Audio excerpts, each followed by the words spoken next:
Então, vamos lá, gente. Eu vou fazer a correção da parte 1, lentas transformações. Lembrando que as respostas, tudo nesse livro aqui, ó.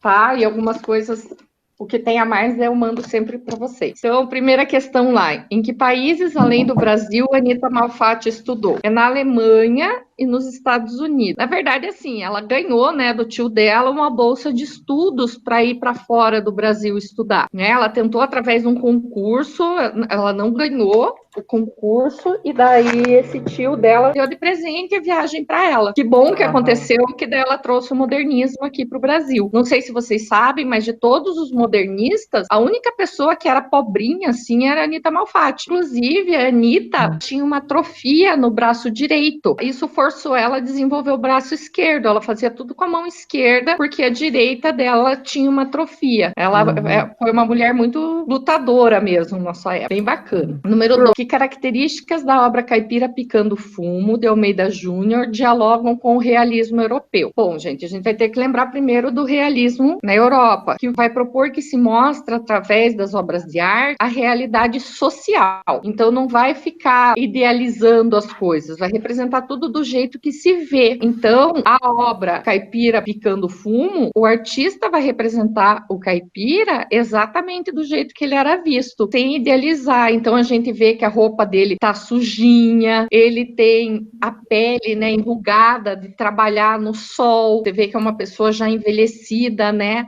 A casa dele é uma casa de barro, tá precisando ali consertar, tem umas partes ali que o barro caiu. A palha que ele tá usando aqui para fazer o cigarro dele tá tudo caído aqui em volta. Essa é a característica do realismo, então não tá nada arrumadinho. Se fosse uma obra barroca, ela ainda ia estar toda ajeitadinha, idealizada. Mas aqui, ó, como ela já é realista, eles representam a natureza como ela é vista, mas assim, com os defeitos também. Por isso que a gente diz que não é idealizado. Na 3, que vanguarda europeia influenciou a arte de Anita Malfatti? É o expressionismo, galera. Como que a gente vai perceber isso? Aqui, ó, a gente percebe por essas linhas aqui, ó, esses contornos bem marcados, e a questão da cor também das personagens não serem iguais às cores da realidade. Então a gente vê uma linha assim, ó, que ela é vigorosa, parece que ela rabiscou, assim, fez com força, com raiva. Isso é característico do expressionismo. Você se lembra do Grito, do Munch? Aquele assim?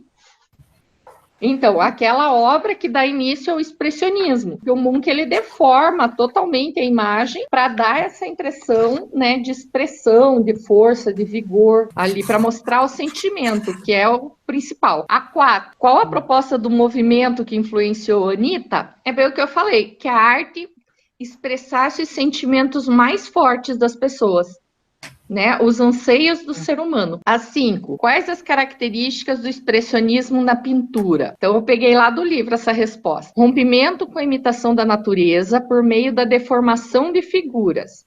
Então, o que eu falei para vocês, diferente do realismo, que queria mostrar a natureza como ela é, o expressionismo não tem nenhuma obrigação com a natureza. O expressionismo quer mostrar a expressão de sentimentos profundos do ser humano. Então, ele é quase que o contrário do realismo, né? O realismo quer mostrar o que se vê com os olhos, o expressionismo quer mostrar a alma, né? O interior, o sentimento da pessoa, tanto o sentimento do artista, quanto o sentimento, muitas vezes, de quem está sendo representado. Uso de cores intensas, puras ou em preto e branco. O expressionismo, ele usou muito também a gravura como linguagem, tá? A gente vê aqui, ó, nessa obra aqui, o Ceifador, tá? Essa aqui é uma obra feita em xilogravura. Então, tem muita obra do expressionismo que é em preto e branco, porque eles usaram muito a xilogravura, a litogravura, enfim, as técnicas de gravura. O que é xilogravura mesmo?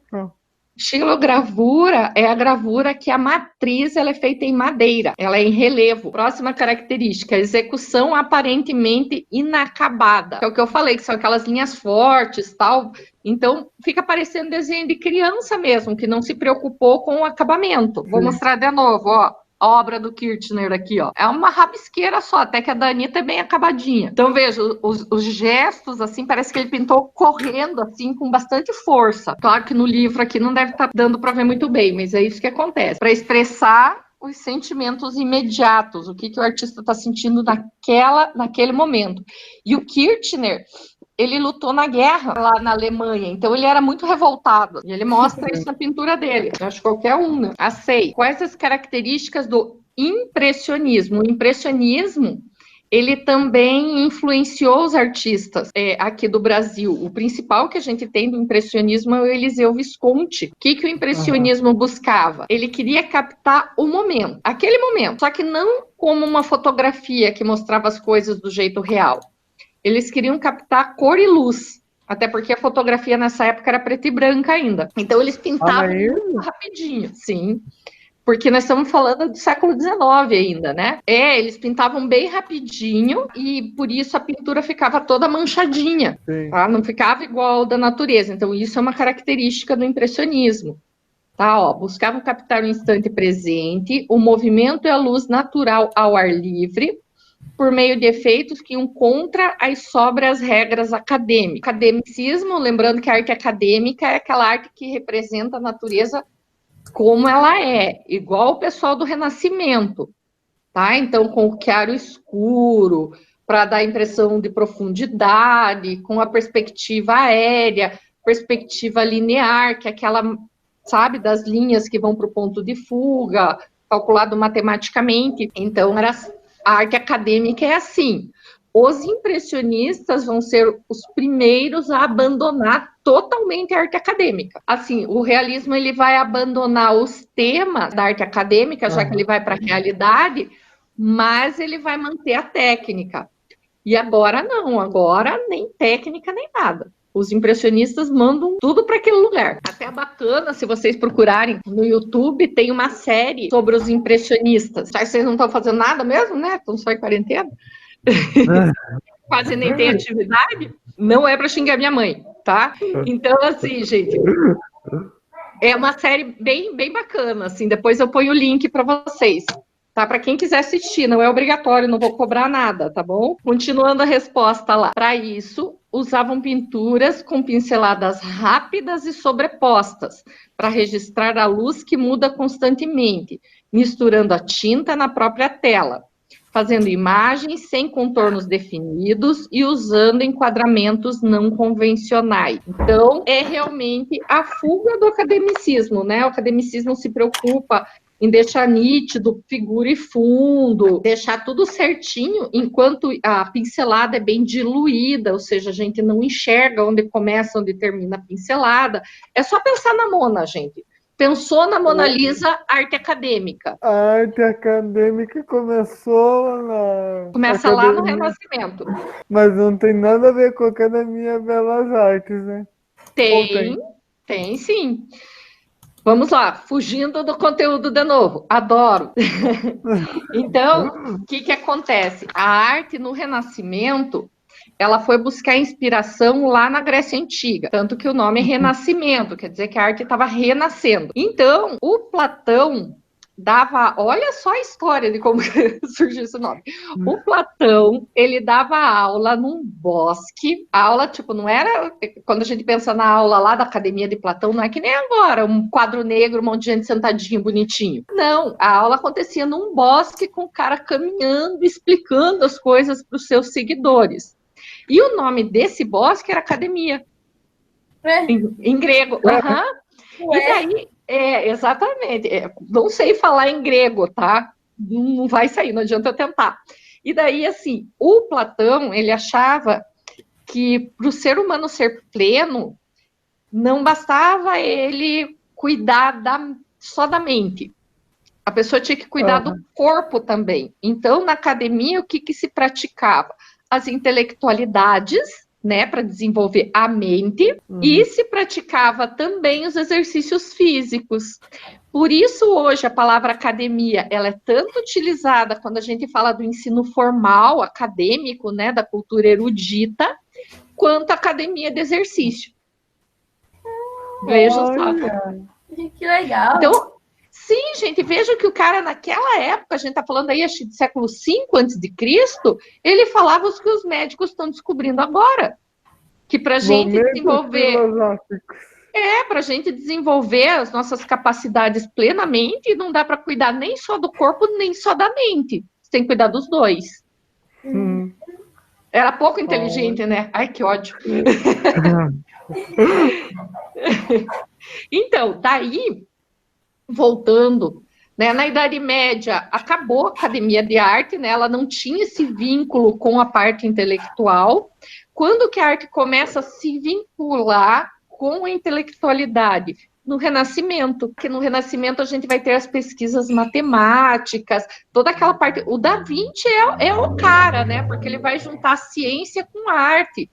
Então, os artistas no Renascimento, eles passam a ser vistos como pessoas diferentes, são intelectuais, não são artífices, né? Aí, daí quando o artista vai para a escola aprender arte, ele está indo, ainda não tem esse nome de academia, mas diferente da Idade Média, que quando ele ia lá para a escola aprender arte, ele só ia para a prática, ele não tinha teoria.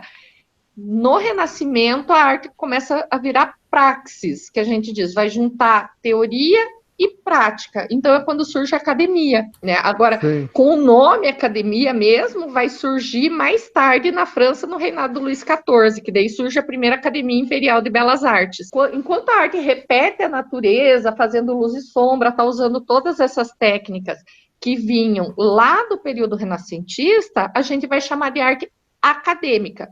Por quê? Você não vai conseguir aprender isso de forma autodidata.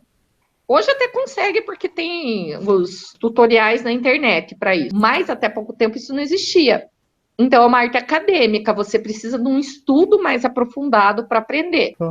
O pessoal do impressionismo, né, como já tinha fotografia que fazia essa imitação da natureza, eles vão dizer, dane-se isso daí. Se já tem fotografia, vou mudar, vou fazer diferente da fotografia. Lembra o conteúdo de vocês do ano passado? E daí eles começam com as pinturas impressionistas, que vai aparecer aqui no Brasil com algumas obras, como do Lazar Segal, que não era, né, brasileiro, era lituano, mas é o primeiro cara a fazer uma exposição de arte moderna, ainda antes da Anita Malfatti, porque ele faz a dele em 1912, e a dela é 1917. E ele usa a técnica impressionista, né? Já a Anita vai usar o expressionismo na obra. Tudo bem? Alguém precisa que eu repita a 6, porque eu vou falando e viajando no meio da resposta? Uma perguntinha antes da gente ir para a próxima pergunta. O impressionismo é aquele que, tipo, deixava umas partes em branco da tela? Não, esse é o fauvismo. O fauvismo? O fauvismo também influencia um pouco a obra da Anita na questão das cores, porque assim, não adianta, o fauvismo e o expressionismo, eles aconteceram praticamente na mesma época na Europa, a diferença de tempo é muito pequenininha, então acaba que um influencia o outro, não tem jeito. Então, assim, a Anaísa, depois se ela me xingar, azar. Mas ela falou, ela estava desesperada esses dias, mandou mensagem, falou assim, professora, como que eu faço para distinguir esses movimentos? Realmente é olhando e analisando como que é a linha, como que é a cor e tal, é bem difícil. Mas como é conteúdo do segundo, Anaísa, que não se desespere, que assim que eu terminar de preparar o próximo conteúdo do segundo ano, eu vou mandar o conteúdo para ela também, para aprender mesmo a distinguir, mas não é uma coisa que vão cobrar num vestibular, por exemplo, você dizer, olhar, eles podem pedir, distinga a obra acadêmica da não acadêmica, que daí é fácil. Né? Uma é bem realista, outra não é. Mas eles não vão pedir para você dizer se a obra é fauvista ou impressionista, porque é difícil para o aluno ter esse conhecimento.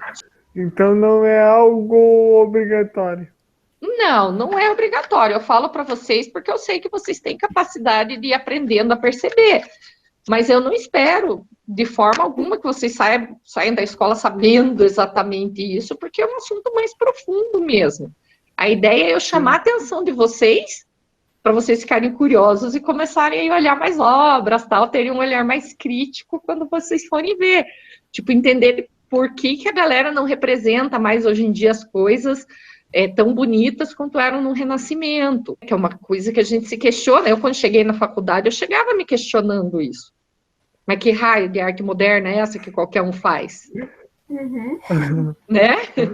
E é bem isso, que hoje o objetivo não é só estético, não é só da beleza nesse sentido, né? Hoje o objetivo ele passa mais pelo conceito, né? do que o artista estava pensando, que mensagem que ele quer mandar por aquela obra. Então, um pouquinho diferente. Sim. Beleza? Beleza. Beleza. Então, tá. Então, vamos para a 7. Que temas eram abordados no impressionismo? Os temas, gente, eram as cenas do cotidiano. Qualquer coisa. Se um prato tava em cima da mesa, o cara ia pintar. Exatamente. No realismo também era assim. Então vai deixar de lado de pintar aquelas cenas históricas, tipo aquela figura do Dom Pedro, lembra dele gordinho? Tal, vai deixar de pintar isso daí. Vai pintar o que você vê no dia a dia. Hã? Que foi, Zé? Não entendi. A Santa Ceia. Vai deixar. Quando os artistas modernos, quando eles optam por esse tipo de tema, como a Santa Ceia, por exemplo, sempre vai ter alguma mensagem além da Santa Ceia, sabe? Não é só a Santa Ceia. Normalmente está mandando uma mensagem comparando com o que a gente vive agora, por exemplo, tá? Mostrando emoções, mostrando máscaras. Tem uma do expressionismo, que se chama Gólgota, que é bem a crucificação lá de Jesus Cristo, que as pessoas, elas não são representadas com rostos normais, são representadas com máscaras, sabe? Elas são mascaradas, literalmente, na obra. Nossa. Né? Assim, você tem que ter essa leitura por causa da deformação. Mas está falando, e tem pessoas alegres e pessoas tristes, né? Nessas máscaras. Por quê? Porque está falando realmente, quando Jesus Cristo foi crucificado, tinha muita gente feliz com o que estava acontecendo. E quantas vezes hoje a gente não crucifica a pessoa errada? Né? Então, tá? A arte moderna, ela tem essa coisa assim de, pô, cara, pensa no que você está vendo. Será que você não está fazendo a mesma coisa? Será que você está julgando certo? Entendi. Eles vêm muito, ainda mais, como eu falei, o pessoal do expressionismo, que vinha de uma série de guerras ali na região, né? Porque foi quando foi estabelecidas as divisões mesmo, né? Começou a ser estabelecido para virar a Alemanha, que a gente conhece hoje. É um povo bem sofrido, então isso vai aparecer muito na arte deles. Meio bem sofrido. E aqui no Brasil também a gente tem muito artista bacana, sabe? Que está fazendo coisas bem, bem legais para chamar a atenção das pessoas. Que vai ser a parte da arte contemporânea, que é o nosso tema do último trimestre. Tudo amarrado. Tá tudo amarrado aqui. Uma coisinha que eu ia perguntar é como é que vai ficar a questão da nossa prova de arte? Eu não vou dar prova. Não vou dar prova online, gente. Me recuso.